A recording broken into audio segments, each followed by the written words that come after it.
Hey y'all, welcome to chapter 1 of Rob the American, and this channel is dedicated to two of the things I love most, the city of Manchester and watches.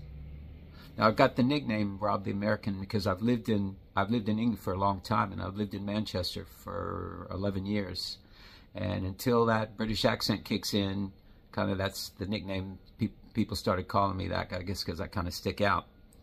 So I'm going to be taking y'all to see some cool buildings in Manchester, and today's stop is going to be Manchester's own Central Library. And you might be thinking, what's so special about a library? Well, just wait till y'all see it. It is something special. So I'm going to strap on this bad boy, if you can see that. Oh, look at that. Yes, sir. So let me put this on and let's have a wander over. Come on. So we're making our way to St. Peter's Square, and you can almost see Central Library through the trees, but we will come to clearing in just a moment. The skies are trying to get blue, and you can see right in front of us the Central Library. This building was opened in 1934 and dedicated by King George V. It's a circular building, kind of like a giant donut. One of your nicer donuts, maybe like a Krispy Kreme or something like that. It's loosely based on the Pantheon. You can see the massive columns out front. So we are in St. Peter's Square, which is a busy hub in Manchester city centre. You'll see the tram system, some of the other beautiful buildings, a lot of Victorian architecture. On our left, see the Grand Midland Hotel. Also, hopefully something that we will be seeing in the near future. Having a look at.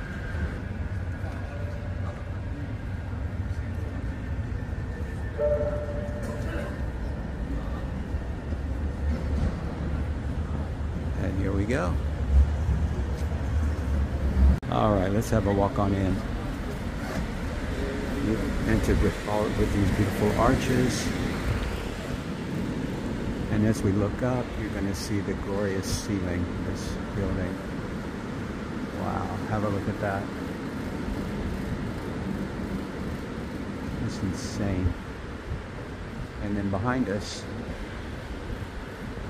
see the stained glass window. But we will have a better look at that when we get upstairs. So when I first moved here, this building was closed for a major renovation. I believe it was closed for a few years. And they reopened it to much fanfare and celebration.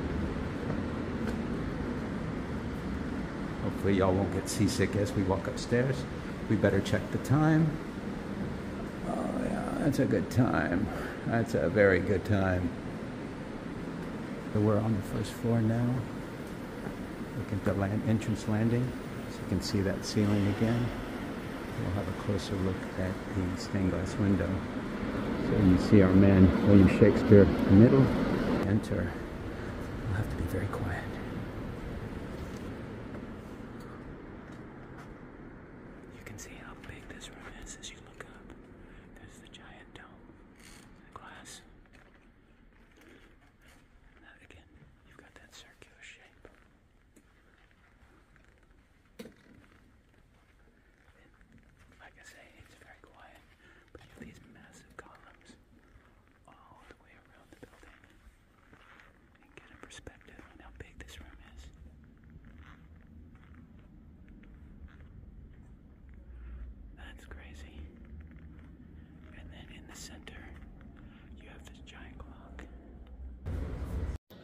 Hey y'all, so now I've planted myself in the reading room.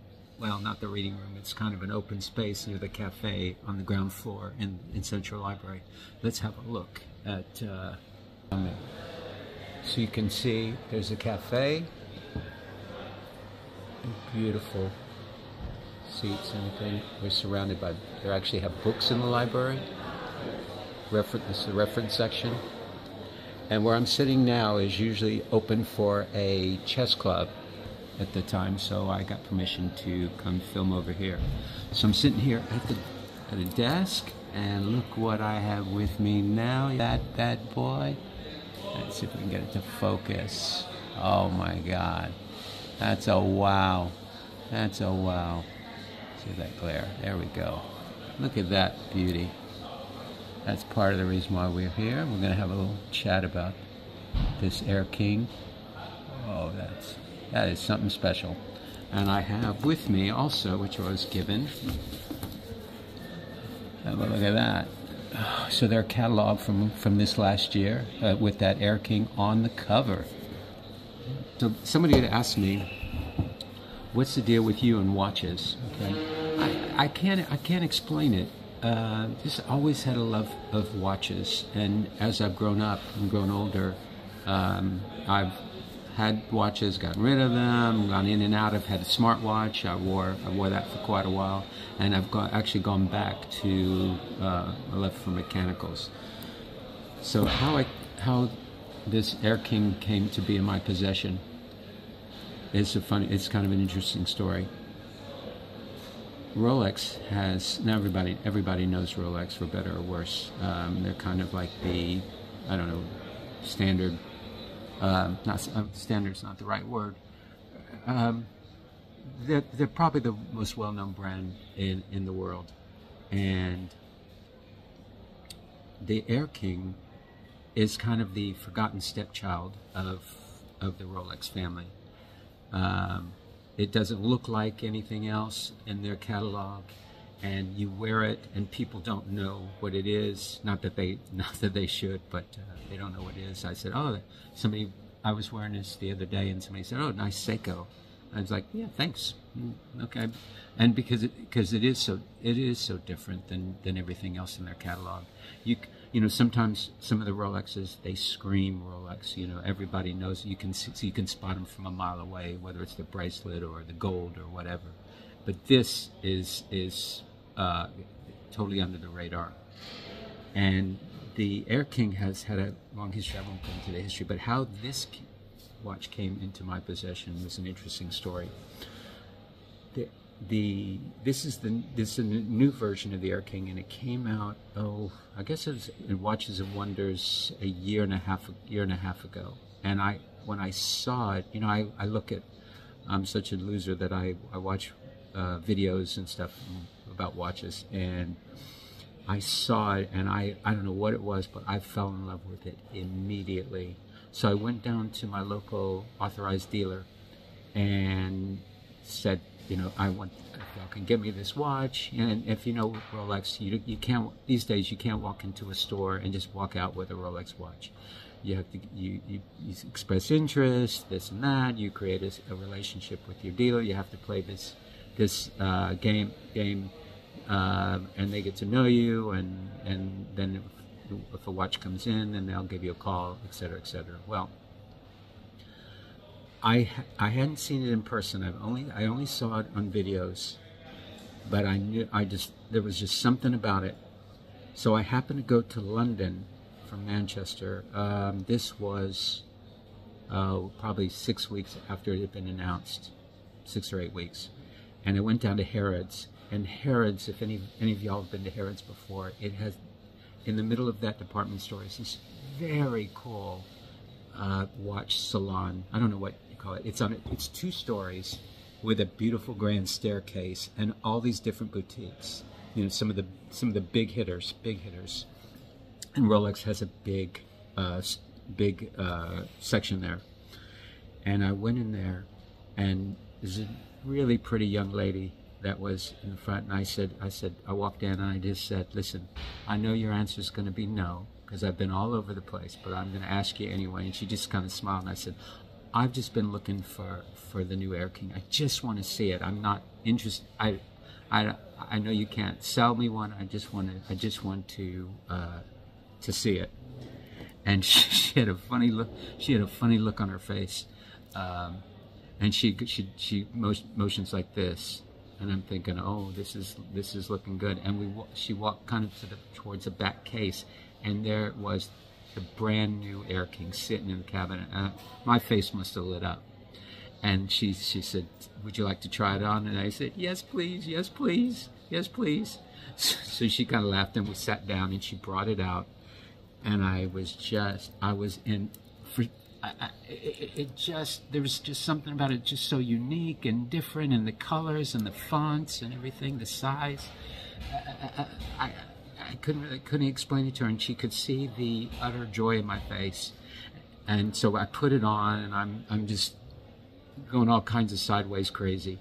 And she says to me, she says, "Look, I can't. In order for us to sell you," I said, "Well, you have to have a relationship with the store and with Rolex, and you know, you have no spend history." And I said, "No," I said, "That's fine." I said, "I just wanted to see it." I said, "You have just made this guy so happy," and I was just beaming. And I took a bunch of must have taken 100 pictures, and I was just so happy. And I said, "I'm going to go back to Manchester very happy." And she said, "Look, give me your number, and you know, and at least I'll have it on record. And if anything comes down, you know, future, if you come back or something like that." I said, "Yeah, great." I gave her my number, and I just thanked her. I said, I'm just so happy. I'm so happy." So I left. Then I went to, got the tube to the station to go back to Manchester, and I got on the train. It's about two hours train ride from London to Manchester. So got on the train, and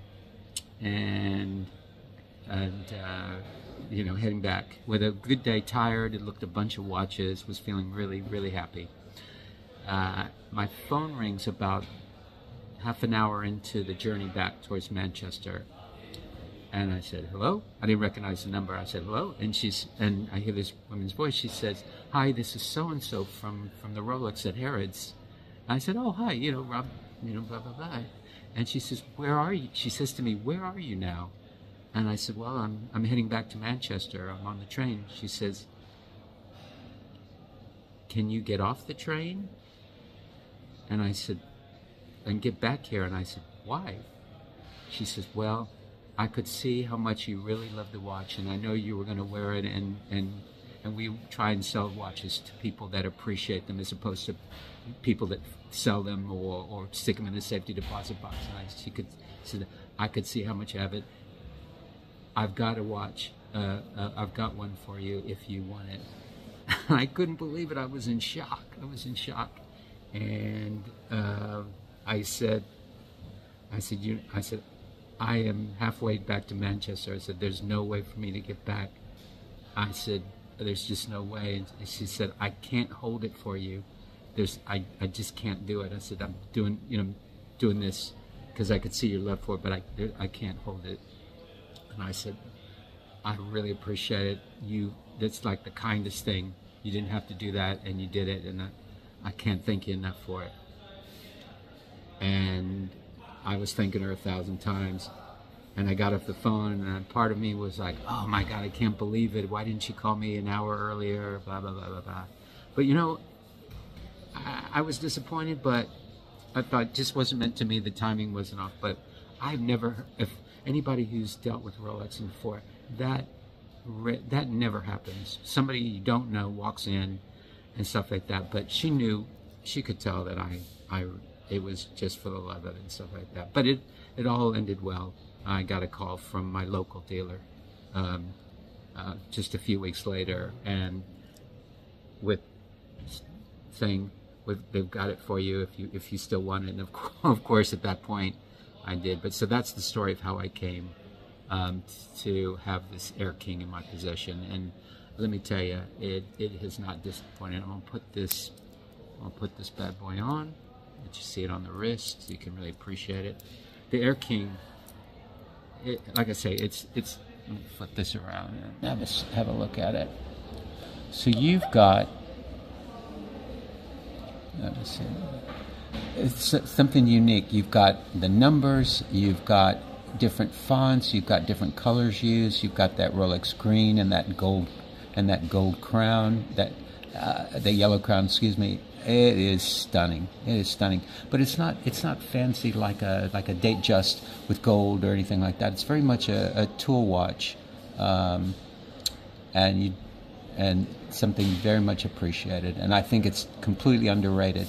My watch friends, I was the first in our group to get the Air King, and at first they were like, "Oh, Air King, it's not anything special." But once I got it and they tried it on, it grew. they started really appreciating. Like, I want an Air King and stuff like that. So that's it. And then when I saw they put it on the cover of their Rolex catalog for this last year, I thought, yeah, this was meant to be. So that's my love for this watch and watches in general. All right. So you had the grand tour of the library. If you find yourself in Manchester, definitely put this at the top of your list. And for our next time you see me, for our next video, we're going to look at another architectural wonder with a different watch. Okay, so this is Rob signing off. Thank you for joining me. Hope you enjoyed the tour and of the watch. And I'll see y'all next time. Bye, guys. Hey, y'all. Welcome to Rob the American, and this is the channel that takes you through Hey, y'all. Welcome to Chapter 1 of Rob the American, and welcome to my flip.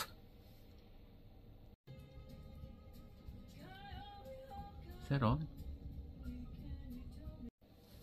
Hey, y'all.